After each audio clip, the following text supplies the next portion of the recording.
I know. That's, I know about Maceta Cabron. That's about all I know.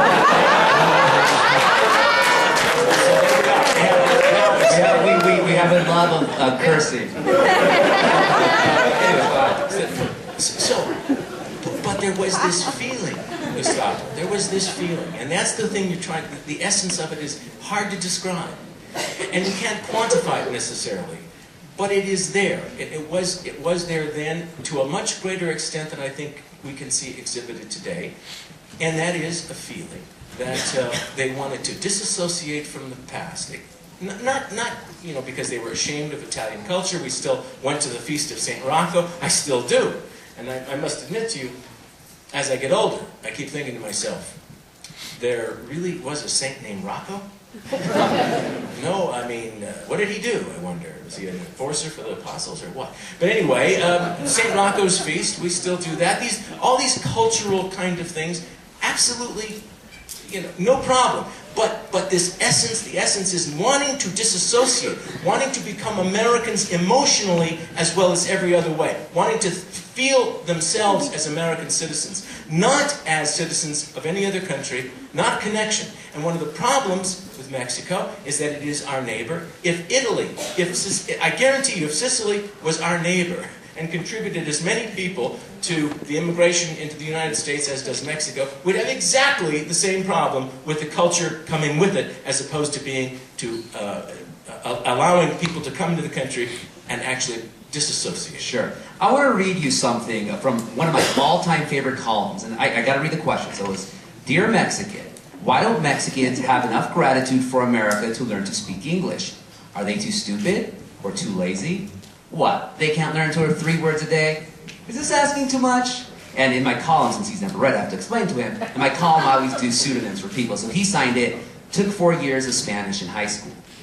And my response was, Dear Gabacho, the United States government shares your concerns. Its Dillingham Commission released a 42-volume study on the waves of immigrants that concluded, quote, the new immigration as a class is far less intelligent than the old. The old immigration came to be a part of the country, as you said, while the new, in a large measure, comes with the intention of profiting in a pecuniary way and then returning to the old country. When was the Dillingham report published? Probably 1900. 1910 specifically. And who were the immigrants that they were targeting? Italians, Czechs, Slovaks. So when you say... Even I don't have to read your column. Exactly. You don't have to know the stuff you're talking about. But you're saying then that the old immigrants came to be a part of the country. But while the immigrants were coming, there were those exact same attacks that you hear about Mexicans and Latinos and other people today.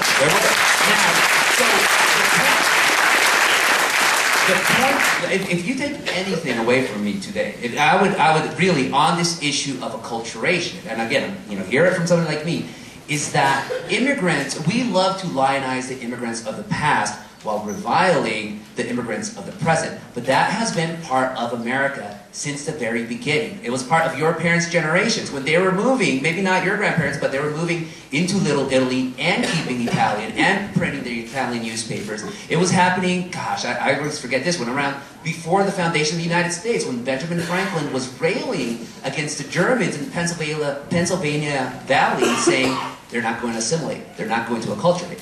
I was positive to you that there is something in our psyche that refuses to accept the reality in front of us. But Tom, I am a member of this invading army of Reconquista.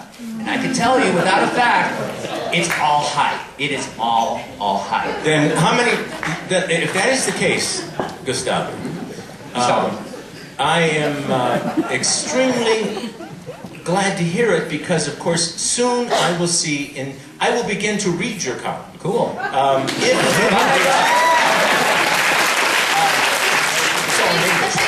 It's all in English. Westword. It's all in English.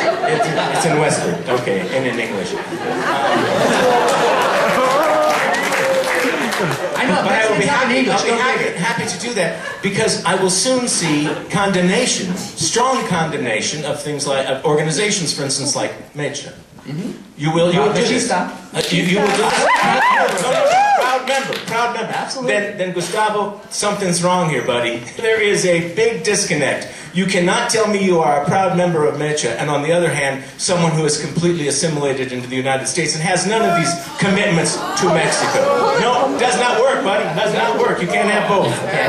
No, I'll tell you, I'll tell the world the whole secret of Mecha.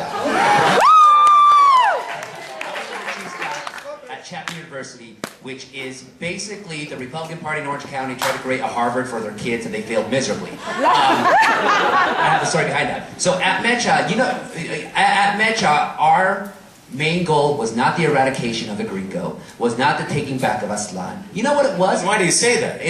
Because that's what the hype makes people believe about Mecha. Because say it. No. Yes. Oh, yes. Oh, sure. You can cherry pick certain quotes that people have said, but you know what, Tom? People from your own cherry pick what the KKK says and go, well, but it's only a couple of statements. You know, you can't really condemn a whole bunch of people because what a few KKK members say. But there's this fundamental difference, though. Mecha does not have as its fundamental mission the lynching of Jews and Italians. Oh, Jews! Hey. Talking, it's an interesting thing that you even mentioned that because, of course, there's a great deal of anti-Semitism in the propaganda of Mecha and other organizations of a similar nature. They are as racist as anything we can point to on like a right-wing racist organization. Mecha is a racist organization. And, oh, yeah, it is. Because of the things it says, because of the people that they sponsor, it most certainly is. You may say, oh, no, it's not, but I'm telling you, read the stuff. Words matter. It's not as if I'm interpreting, you know, if I'm extracting from some sort of vague references. No, it is very clear what Mecha is all about. And you, of all people, who talk to me about the need to, you know, establish this rapport, it is very difficult for me to feel this rapport when you establish yourself, as you say, in Mecha.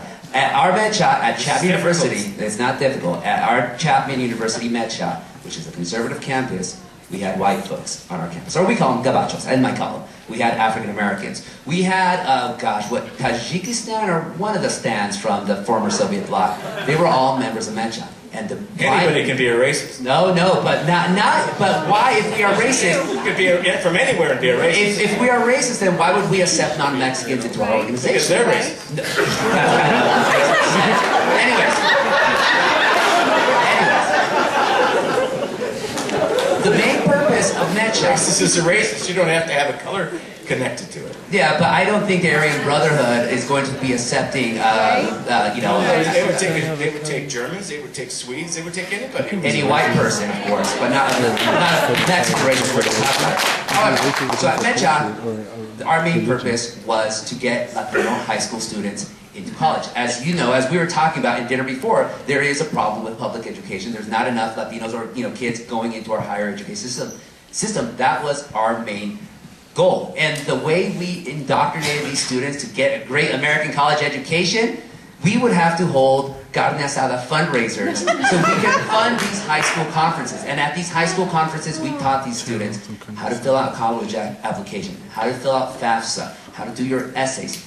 That is the hype of Mecha. I understand where you're coming from, though. When it comes to these, you know, allegations of anti-Semitism or this racism, there is a, you know, the founding documents of Mecha, you know, with roots here in Denver, actually. El Plan Espiritual de Aztlan and El Plan de Santa Barbara, they have pretty inflammatory rhetoric. I agree. But you have to take the history of its context. It comes from the 1960s, which was at a time, I'm sorry, the whole country was in revolution, at war with each other, frankly, and those are the founding documents of Mecha. Do we believe in those word for word? At least I'll tell you this much, and, you know, if we could just reduce it before we get to some questions.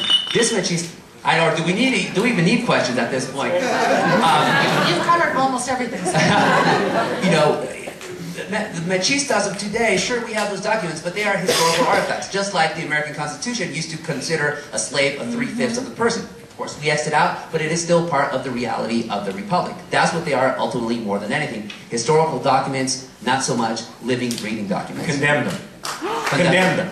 I want you to, the only way that you can convince me that of your commitment to this whole idea of assimilation is to condemn that kind of thing, because that's the kind of thing, of course, that creates all of the problems, not all, but many of the problems that we deal with in terms of trying to identify what is part of a true assimilation process and what is truly part of a different kind of thing, a separatist movement, an Aztlan, all the rest of that stuff that we can, you know, sometimes you pay homage to and sometimes you make fun of. But the reality is, it's out there. It's out there. And just like it is incumbent upon all of us, everybody in this room, I certainly believe, and I will accept this responsibility entirely, to condemn any movement, any organization that is based on, you know, that the organization itself is based on race and a disdain or a hatred, observable, written hatred of the other race, another race. That should be condemned by all of us, and I guarantee you that I despise that in our culture. It exists on both sides of this debate, and it is a horrible thing, it's an ugly thing, and it is up to us all, it seems to me, Gustavo, in order to make this